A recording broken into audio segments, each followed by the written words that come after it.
যুক্তরাষ্ট্রের major league সকার MLS ছেড়ে আপাতত কোথাও যাচ্ছেন না লিওনেল মেসি, বরং বর্তমান দল ইন্টার মায়ামির সঙ্গে নতুন করে গাঁটছড়া বাঁধতে রাজি হয়েছেন বিশ্বকাপ জয়ী অধিনায়ক। নতুন চুক্তি অনুযায়ী 2028 মৌসুমের শেষ পর্যন্ত মেসি ক্লাবটির সঙ্গে থাকছেন। এক বিবৃতিতে ইন্টার মায়ামি এ খবর নিশ্চিত করেছে।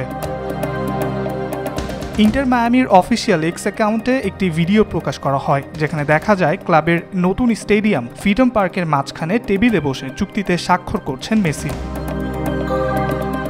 ক্লাবের দেওয়া বিবৃতিতে মেসি বলেন, এখানে থেকে এই প্রকল্পের অংশ হতে পেরে আমি সত্যিই খুশি। এটা শুধু একটি স্বপ্ন নয়, বরং এখন এক অসাধারণ বাস্তবতা। এই নতুন স্টেডিয়ামে মায়ামি ফ্রিডম পার্কে খেলা আমার কাছে আনন্দের। 38 বছর বয়সী মেসি আরও যোগ করেন, আমি যখন থেকে মায়ামিতে এসেছি তখন থেকেই এখানে খুব সুখে আছি, তাই এখানে থেকে যাওয়া আমার জন্য সত্যিই আনন্দের।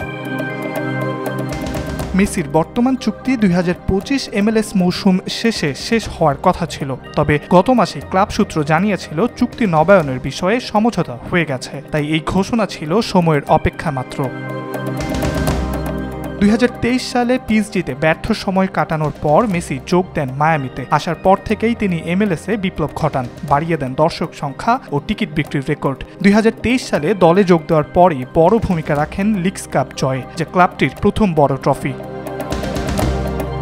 2024 মৌসুমে ইন্টার মায়ামি প্লে অফে বিদায় নিলেও MLS-এর সবচেয়ে মূল্যবান খেলোয়াড় নির্বাচিত হয়েছিলেন মেসি। পরের বছর 2025 সালে তিনি MLS-এর ইতিহাসে দ্রুততম খেলোয়াড় হিসেবে 40 গোলের মাইলফলক অর্জন করেন। ইব্রাহিম হোসেন, আজকাল।